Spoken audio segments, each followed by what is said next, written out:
신약 성경에서 제시하는 것은 아주 단순합니다. 모든 사람에게는 문제가 있는데 그 문제 있는 사람이 예수님 만나면 고침을 받는다, 이런 겁니다. 예수님을 구세주로 가는 것은 그분이 구원해 주신다는 겁니다. 인간에게 있어서 가장 큰 문제는 죽음입니다. 죽음이에요. 그것도 죄로 인한 영원한 죽음. 지옥이 가장 큰 문제인데 예수 믿으면 영원한 생명, 그러니까 지옥에 가는 게 아니라 천국에 가는 겁니다. 그런데 예수님이 또 말씀하시기를 나를 믿는 자는 죽어도 살겠고 살아서 믿는 자는 영원히 죽지 아니하리라 그러셨어요. 그러니까 예수 믿으면 죽어서 천국 가는 것만이 아니라 영원히 죽지 않는다는 것, 그것은 오늘 살아서도 하나님 자녀로서의 특권을 누리고 사는 겁니다. 천국을 지금도 살아가는 거예요. 영원한 생명의 사람들, 예수님 십자가 사랑 때문에 사는 사람들, 그래서 살아있는 동안에 사람 살리고 사랑하는 일에 인생의 에너지를 다 쓰고 죽어야 합니다. 사람 죽이고 미워하는 못된 일에 인생 에너지를 소모해서는 안 되는 겁니다. 근데 오늘 예수님 제자들을 보면 그렇게 예수님을 따라다니면서 뭔가라도 배웠을 것 같은데 아직도 감을 못 잡아요. 예수님 마음을 너무 모르고 예수님이 왜 이 땅에 오셨는지 그 목적을 제대로 파악하지 못하고 있는 겁니다. 교회 아무리 오래 다녀도 예수님 이 땅에 오신 목적, 예수님 눈과 마음을 모르면 그냥 교회 마당만 왔다 갔다 하는 겁니다. 왜 제자들의 못난 이야기를 성경에서 적나라하게 밝히는 겁니까? 다른 것 아닙니다. 초대교회 지도자들이 자기 문제들을 정직하게 드러내놓고 있다는 것을 우리는 알게 됩니다. 그러니까 오늘 말씀에서 예수님의 제자들이 보여주는 못난 모습은 초대교회 지도자들에게도 있었다는 것이고, 그걸 우리에게 이렇게 성경을 통해 밝혀주는 것은 왜 그래야 하느냐? 나중에 2000년 후에 존재하는 프러싱 제1교회 같은 교회들이 이런 잘못을 저지르면 안 되기 때문에 이런 말씀이 성경에 있는 겁니다. 문제는 오늘의 교회들도 이런 문제를 그대로 가지고 존재합니다. 어떤 문제냐? 예수의 눈과 마음으로 사람을 보지 못하는 겁니다. 자, 오늘 성경에 나오는 주인공은 태어나서부터 평생 시각장애인으로 살아가는 젊은이에요. 근데 이 젊은이를 보고 제자들이 이런 질문을 던집니다. 누구 죄입니까? 본인의 죄입니까? 아니면 부모의 죄입니까? 여러분, 기본적으로 사람이 사람이라면 다른 사람의 아픈 현실을 보면 측은지심이 들어야 되는 게 정상입니다. 그렇죠? 저 사람 어려서부터 태어나서부터 시각장애인으로 태어났으니 얼마나 힘들었을까 살면서. 부모는 저 아이를 키우면서 얼마나 고생했을까. 이게 인간의 모습이에요. 근데 아픈 사람 생각하는 게 전혀 없어요. 누구 죄인가? 누구 죄인가?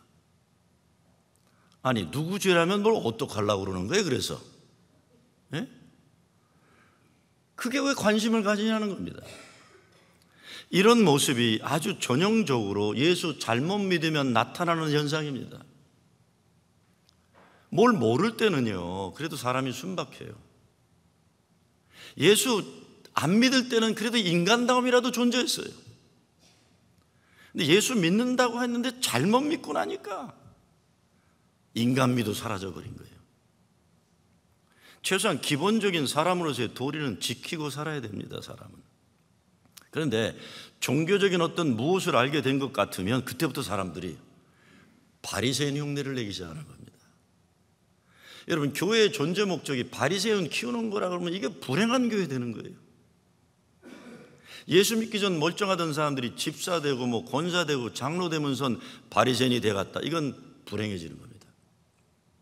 예수 믿기 전엔 착하고 멀쩡하던 인간이 목사 되고 나서부터는 이게 이상해지면 이게 불행해지는 거예요, 목사들이. 바리새인 흉내내는 거 아니죠. 오늘 이런 질문을 던진 제자들도 가만히 보니까 예수님 따라다니면서 이제 자기들도 뭔가 좀 배웠다 폼 잡는 거예요. 우리도 뭔가 다른 종교인들처럼 좀 수준에 올랐다고 착각하는 겁니다. 그래서 자신들이 생각할 때는 대단히 신학적인 질문을 던지는 겁니다. 누구의 죄인가? 우린 살면서 큰 어려움을 당하거나 장사하다 망하거나 자녀들이 공부 못하고 사고치거나 자동차 사고가 나서 다친다거나 개인에게 일어나건 한 가정의 문제이건 교회이건 국가이건 여하튼 무슨 일이 생기면 보통 세상 사람들이 던지는 질문은 누가 잘못했는가를 묻는 거예요. 누구의 죄인가를 묻는 겁니다. 제가 옛날 시카고에서 목회할 때 제가 목회하던 대학목회센터에 물된 동산이라는 미랄선교 이전의 장애선교입니다. 미랄선교 있기 전에 있었던 물된 동산이라는 단체가 제가 있던 센터에서 시작됐어요. 그 모임이 시작되면서 라디오 방송에서 아주 어려운 장애를 가진 아이를 키우는 엄마를 인터뷰하는 내용이 나왔는데 제가 그 방송을 운전하다 듣다가 너무나 가슴이 아팠어요. 인터뷰하는 사람이 그 엄마에게 소원이 뭐냐 물었더니 위스콘신에서 살고 싶어요 그래요. 위스콘신에서. 그래서 왜 시카고가 아니라 한국 사람이 별로 살지 않는 위스콘신에서 살고 싶으냐 물었더니 이렇게 답하는 거예요. 한국 사람들이 한 사람도 없는 곳에 가서 이 아이하고만 둘이 살고 싶어요 그래요. 왜 그러는지 다시 물었을 때 엄마의 말이 기가 막힙니다. 미국 사람들은 그러지 않는데 한국 사람들은 어디를 가도 자기 아이를 보는 눈, 자기 아이에 대해서 하는 말 너무 아프다는 거예요. 심지어는 시애미도 입만 열면 우리 집에 너 같은 왼수가 들어와서 집안 망쳐놨다. 저 아이가 저런 것은 다 네 죄다라고 소리를 지른다는 거예요. 제가 왜 시어머니라고 안 하고 시애미라고 그랬겠어요? 이런 인간들은 시어머니라고 부를 가치도 없어요. 시애미예요, 시애미. 그것만 해도 다행인 줄 아시기 바랍니다. 장애를 가진 아이 키우는 것도 감당하기 너무 어려운 무거운 짐인데 그 엄마의 가슴에 대못을 박는 거예요. 가족이라는 인간이. 여러분 제가 무슨 얘기하는지 아시죠? 그러고 살아요 우리는 다. 가족이라는 인간들도 가족의 아픔은 더 아프게 만드는 거예요. 근데 예수님은 어떻게 말씀하십니까? 이 사람이나 그 부모가 죄를 범한 것이 아니라 그에게서 하나님이 하시는 일을 나타내고자 하심이니라. 죄의 문제가 아니다. 부모의 죄도 아니고 당사자의 죄도 아니다. 그에게 그런 문제가 있는 것은 하나님이 그를 통해서 이루고자 하시는 일을 나타내고자 하심이니라. 우리가 살면서 사실 꼭 어려운 문제가 생겨 어려운 것은 아닙니다. 어려운 문제만 어려운 게 아니에요. 우리 인생에 그런 어려운 문제가 닥쳐왔을 때 다른 사람들이 하는 말, 던지는 말들, 그 사람들의 눈빛, 판단, 특별히 예수 잘 믿는다는 이런 미명 아래 함부로 성경 인용하면서 함부로 믿음 좋다는 것처럼 얘기하는 인간들 때문에 더 상처되는 거예요. 나아가서 나 자신의 마음, 믿음에 던져지는 나 스스로 던지는 회의와 좌절이 우리를 무너뜨리는 거예요. 그렇기 때문에 오늘 예수님이 하신 말씀의 뜻을 새기는 것이 참 중요합니다. 그에게서 하나님이 하시는 일을 나타내고자 하심이니라. 한국의 크리스천 시인 가운데 송명희 시인이 있죠. 뇌성마비로 평생 휠체어에 앉아 살아야 하는 이 아름다운 여인이 많은 시를 썼는데 그 가운데 나라는 시를 썼어요. 나. 복음송으로도 알려진 건데 시가 이렇게 되죠. 나 가진 재물 없으나, 나 남이 가진 지식 없으나, 나 남에게 있는 건강 있지 않으나, 나 남이 없는 것 있으니, 나 남이 못 본 것을 보았고, 나 남이 듣지 못한 음성 들었고, 나 남이 받지 못한 사랑 받았고, 나 남이 모르는 것 깨달았네. 공평하신 하나님이 나 남이 가진 것 나 없지만 공평하신 하나님이 나 남이 없는 것 같게 하셨네.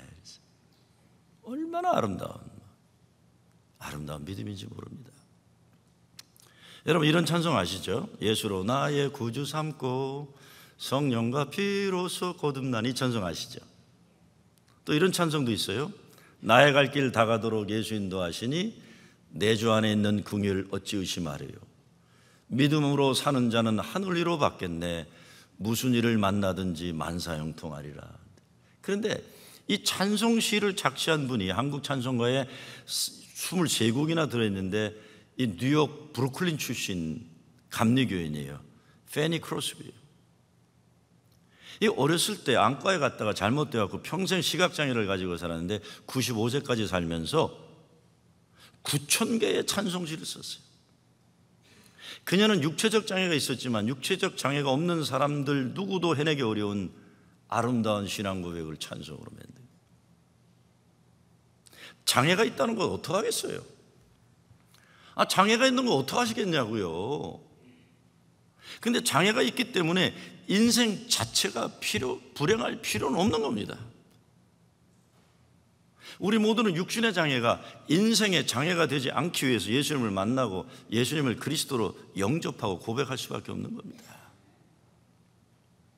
누구 죄도 아니다.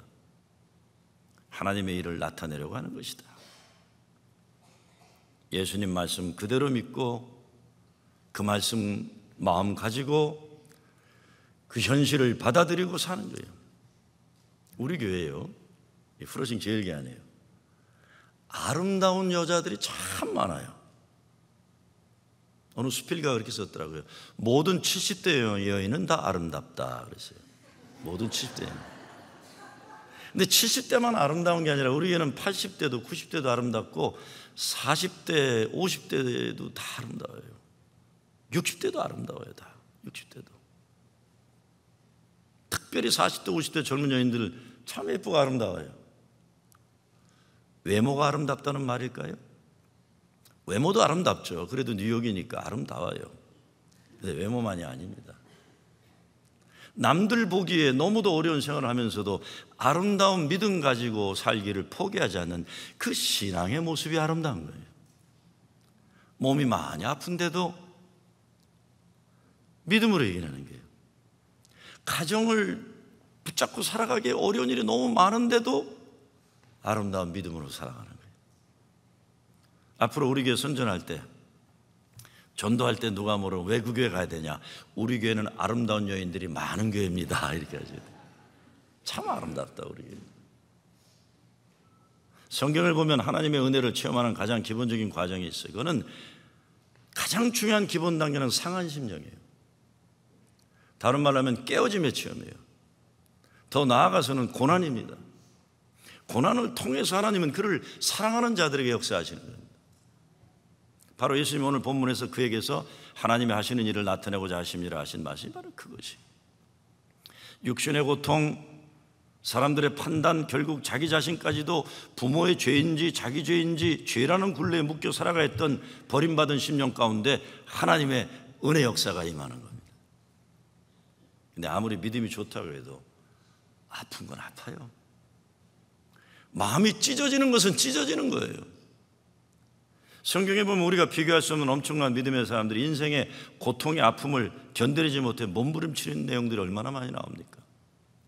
구약의 욥 보세요. 자기에게 닥쳐온 환난이 크니까 욥기 23장 2절에 보면 이렇게 얘기해요. 내가 오늘도 혹독히 원망하니 받는 재앙이 탄식보다 중함이라. 욥이 오늘도 혹독히 원망한다고 한 대상이 누굽니까? 사탄입니까? 아니면 자기 아픈데 도망간 부인입니까? 아니면 가끔 와서 성경 구절 들이대면서 자기는 믿음 좋은 척하면서 회개하라고 하는 친구들입니까? 아니에요. 욥이 혹독히 원망한 존재는 하나님이에요. 하나님. 혹독히 원망하는, 하나님에 대한 원망이 사무쳤어요. 하나님이 자기를 짓누르시는데 아무리 아프다고 소리를 질러도 더 누르신다고 하소연하는 거예요. 그런데 이런 깨어짐의 과정을 거치고 고난을 통해서 하나님의 영광을 드러내는 믿음의 경지에 이르게 되는 것입니다. 사도 바울이 자기가 당하고 있었던 기가 막힌 고통에 대해서 고린도 후서에서 이렇게 말합니다. 형제들아, 우리가 아시아에서 당한 환난을 너희가 알지 못하기를 원치 아니하노니. 그랬어요. 여기서 사도 바울이 말하고 있는 고통과 고난은 인간의 한계를 넘어서는 단계를 말해요. 그래서 첫째, far beyond our ability to endure. 그랬어요. far beyond our ability to endure. 인간이 견뎌낼 수 있는 능력의 한계를 훨씬 뛰어넘는 그런 아픔이다. 그랬어요. 그리고 환난이란 말을 프레셔 쿠커 속에 들어가는 상황을 설명하는 겁니다. 한번 생각해보세요. 여러분, 프레셔 쿠커에 그 꼬리, 뭐 속꼬리 이런 거 삶는 거 아니에요? 거기 우리가 들어가 있는 게 환난의 경지가, 사도 바울이 아시아에서 당하는 환난은 자기 능력의 한계를 넘어선 거다. 그래서 뭐라고 합니까? 살 소망까지 끊겨졌다. 마음의 사형 선고를 받은 줄 알았다 그랬어요. 하나님이 나를 죽이시는데 아주 죽이시는구나. 살 소망이 끊어졌다. 혹시 여러분 지금 당하고 있는 고생과 고통, 고난의 지경이 어느 정도입니까? 사도 바울이 말하는 것처럼 힘에 지나도록 심한 고생을 받아 살 소망까지 끊어지고 우리 마음에 사형 선고를 받은 줄 알았노니, 이 지경까지 받았다면 이 자리에 있기 어려울 거예요. 근데 사도 바울이 그 고통 가운데서 마지막 고백이 있어요. 그거로 끝나면 아니에요. 인생이 그거로 끝나는 게 아니에요. 바울의 마지막 고백이 뭡니까? 그 모든 고통과 고난의 마지막이 이렇게 돼 있어요. 이는 우리로 자기를 의뢰하지 말고 오직 죽은 자를 다시 살리시는 하나님만 의뢰하게 하심이라 그랬어요. 그렇게 힘겹도록 살 소망이 끊어지는 고통의 순간, 마음에 받은 사형 선고의 마지막 순간과 같은 인생이었지만 그 마지막, 고난의 마지막에 이르고 보니까 하나님의 거룩한 뜻이 있었다는 것입니다. 이는 우리로 자기를 의뢰하지 말고 오직 죽은 자를 다시 살리시는 하나님만 의뢰하게 하십니다. 우리 인생 때로 철저하게 깨어지고 상한 심령이 될 때, 마지막 순간 나의 힘, 나의 능력으로는 불가능하다는 철저한 자기 무능력의 선언이 하나님께 드려지는 순간, 죽은 자도 다시 살리시는 하나님만 의뢰하는 순간에 이르게 되었다고 사도 바울은 고백하고 있는 겁니다. 오늘 본문에 나오는 시각장애인 청년이 눈을 뜨게 됩니다. 사람들은 이러쿵저러쿵 이론적인 질문을 계속 던지지만 그 청년은 예수님이 실로암 못에 가서 씻으라고 하니까 아무 말 없이 순종해요. 눈이 열리게 되니까 뭐라고 합니까? 나를 고쳐주신 분이 누군지 잘 모르지만 내가 확실히 아는 것은 내 눈이 열렸다는 것이다. 이제 나는 볼 수 있게 되었다. 삶의 변화가 일어나는 걸 증거하고 있는 겁니다. 베드로가 이렇게 말합니다. 사랑하는 자들아, 너희를 시련하려고 오는 불시험을 이상한 일 당하는 것 같이 이상히 여기지 말고 오직 너희가 그리스도의 고난에 참여하는 것으로 즐거워하라. 이는 그의 영광을 나타나실 때 너희로 즐거워하고 기뻐하게 하려 함이라. 여러분, 시험 당할 때 있잖아요. 시험 많이 당해요. 근데 불시험이 오는 게, 불시험이 그냥 적당한 시험이 아니라 불시험이 우리에게 온다. 우리가 무슨 잘못을 해서도 아니고 그냥 온다 그러는 거예요. 그냥. 베드로 얘기는 믿음이 부족해서 그런 것도 아니고 그냥 온다는 거예요. 여러분 가운데도 예고도 없이 달려온 불시험을 나름대로 체험하고 계시는 분들 계실 겁니다. 이게 왜 나한테 이런 일이 일어나나? 근데 그럴 때 자꾸 이런쿵 저런쿵 설명하거나 뭐 질문하거나 그러지 말고, 신학적으로 이해하려고 그러지 말고 너희가 그리스도의 고난에 참여하는 것으로 즐거워하라. 이는 그의 영광을 나타나실 때 너희를 즐거워하고 기뻐하게 하려 함이라. 근데 여러분, 말이 쉽지 즐거워 기뻐합니까? 베드로전서 4장 16절 말씀 보면 만일 그리스도인으로 고난을 받은 즉 부끄러워 말고 도리어 그 이름으로 하나님께 영광을 돌리라고 되어 있어요. 여러분, 어려워도 세상 사람들처럼 고생하는 그 고생이 아니라 그리스도인으로 고난받는 여러분 되시길 주의 이름으로 축원합니다. 그래서 헛되고 부질없는 고생이 아니라 하나님의 영광을 드러내는 고난을 받는 겁니다. 이렇게 될 때 아픔을 통해 이룰 수 있는 인생의 축복이 있는 겁니다. 아픔은 하나님의 도우시는 손길이 가까움을 소망하는 신앙의 기회예요. 그래서 사도 바울이 뭐라고 합니까? 환난은 인내를, 인내는 연단을, 연단은 소망을, 성령 안에서 누리는 소망을 이룬다고 그랬어요. 아픔을 통해 정금같이 연단된 심지 굳은 신앙의 사람이 우리는 되어가는 겁니다. 무엇보다 아픔을 통해 우리는 사랑을 배웁니다. 강원도 산골을 목회하는 젊은 감리교 목사가 있었어요. 근데 그 사람이 쓴 간증책을 읽어보니까 이 농촌에 이제 어디 갈 데 없는 노인들만 남아 있는 거예요. 그래서 젊은 사람들 다 도시로 가고, 그래서 사람도 없고 희망도 없고 교회가 부흥할 수 있는 가망도 없는 교회인데, 그 젊은 목사가 거기에 목회를 하면서 이런 글을 썼어요. 사람에겐 저마다의 고통이 있나 봅니다. 내가 얼마나 작아져야 당신의 고통의 자리, 바로 그 자리에 닿을 수 있는 건지요. 그래서 아프고 아플수록 예수님 고통의 자리, 십자가를 찾을 수밖에 없는 겁니다. 안도현 시인이 썼죠. 사랑은 아픔이다. 그랬어요. 사랑은 아픔이다. 그 시 가운데 이런 구절이 나와요. 아들아, 알겠느냐? 사랑은 아픔이다. 잘 들어라. 사람을 사랑한다는 것은 그를 위하여 내 몸을 십자가에 못 박는 일이다. 그랬어요. 우리 가운데 아픔이 없는 사람이 있을까요? 어느 가정에 아무 어려움도 없는 가정이 있을까요? 지금은 아니라도 과거에 있을 거고, 내가 아니라도 사랑하는 사람들 가운데 아픔이 있는 거예요. 사실 오늘 본문에 나오는 시각장애인 젊은이가 자기 문제를 해결하기 위해 어떤 장안이란 거 없어요. 믿음이 정말 좋아서 눈이 열린 것도 아닙니다. 뒤집어 말하면 믿음이 나빠서 문제 생긴 것도 아니에요, 여러분. 사실 어떤 경우는 내 믿음의 공로가 크고 놀라워서 문제가 해결되는 것도 아닙니다. 철저하게 나를 사랑하시는 하나님의 은혜일 뿐이에요. 사도 바울이 하는 말이나 사도 베드로가 하는 말이나 모두 이 점에서 동일합니다. 인간의 노력이나 공로가 아니라 하나님의 은혜일 뿐입니다. 하나님 우리를 백성 삼으셨고 자녀로 택하셨기 때문에 우리에게 요구되는 것은 하나님 사랑 안에 머무르는 거예요. 하나님 믿고 사는 거예요. 나의 잘못 때문에 벌 주신다거나 내가 잘해서 상 주신다거나 이런 무엇을 인정받아야 하는 관계가 아니라 그냥 있는 그대로 나를 사랑하시는 하나님의 자녀, 하나님 은혜 안에 살아가는 그것뿐입니다. 오늘 본문에 나오는 사람은 이름이 없지만 같은 시각장애인인데 예수님 때문에 눈이 열린 바디메오라고 있어요. 예수님 때문에 병 고침 받은 사람 중에 이름을 제대로 가진 건 이 바디메오밖에 없어요.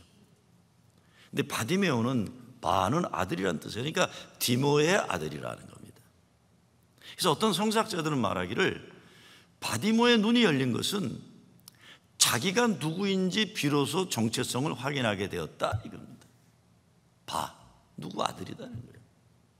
자기를 사랑하는 부모님이 계셨다는 것을 소스라치게 놀라며 깨닫게 되면서 눈이 열렸다 이 얘기입니다. 내가 얼마나 내 부모에겐 귀한 존재인데 이겁니다. 이름을 가지게 됐다. 그러니까 눈을 뜨게 된 것은 육신의 눈만이 아니라 자기 자신에 대한 거룩한 자화상이 회복된 것입니다. 정체성이 확인되었다. 여기에 따른 엄청난 기쁨이란 말씀입니다. 사실 표면적인 것을 볼 수 있는 육신의 눈이 열려져도 엄청 기쁘고 놀라운데 하나님의 역사를 볼 수 있는 천국의 비밀을 알게 되는 영안이 열리게 될 때 얼마나 신비하고 놀라운 기쁨 우리에게 충만하겠습니까? 그래서 바울이 뭐라고 합니까? 지금은 비록 희미하게 보지만 그랬어요. 그날이 오면 밝히 볼 수 있으리라. 여러분 우리가 살면서 인생의 문제 이게 어떻게 다 설명이 됩니까? 누가 감히 여러분의 아픔, 고통, 고난을 함부로 한마디로 쉽게 풀어줄 수 있어요? 사도 바울이 지금은 비록 희미하게 보지만 우리 주님 만나게 되면 밝히 보는 날이 있어요. 참고 기다리셔야 돼요. 아무리 이해되지 않고 아무리 어려워도 기다리는 거죠. 기다리는 거죠. 영의 눈이란 하나님의 구원 역사를 보는 겁니다. 예수님 만나고 예수님을 그리스도로 영접할 때 일어나는 구원의 사건. 여러분이 오늘 끌어안고 살아가는 인생의 고생, 고통, 고난의 현실은 어떤 것입니까? 누구 잘못인가? 누구 죄인가? 이런 고민으로부터 해방되시기 바랍니다. 여러분 죄 아니에요. 누구든지 그리스도 안에 있으면 정죄함이 없나니 얘기했어요. There's no condemnation in Christ Jesus. 그 어느도 여러분을 정죄하도록 만들지 마시기 바랍니다. 이렇게 저렇게 따지면 부모 죄일 수도 있고 남편 잘못도 있고 대통령 잘못 만나고 그럴 수도 있고 조상 탓일 수도 있고 이민 잘못 와서 그럴 수 있고 한없을 거예요. 그런데 자유하세요. 그런 고민하지 마세요. 예수님 말씀만 믿으세요. 누구 죄도 아니다. 하나님의 일을 나타내려고 하는 것이다. 아픔을 통해서도 하나님의 영광을 드러내는 여러분 되시길 주의 이름으로 축원합니다.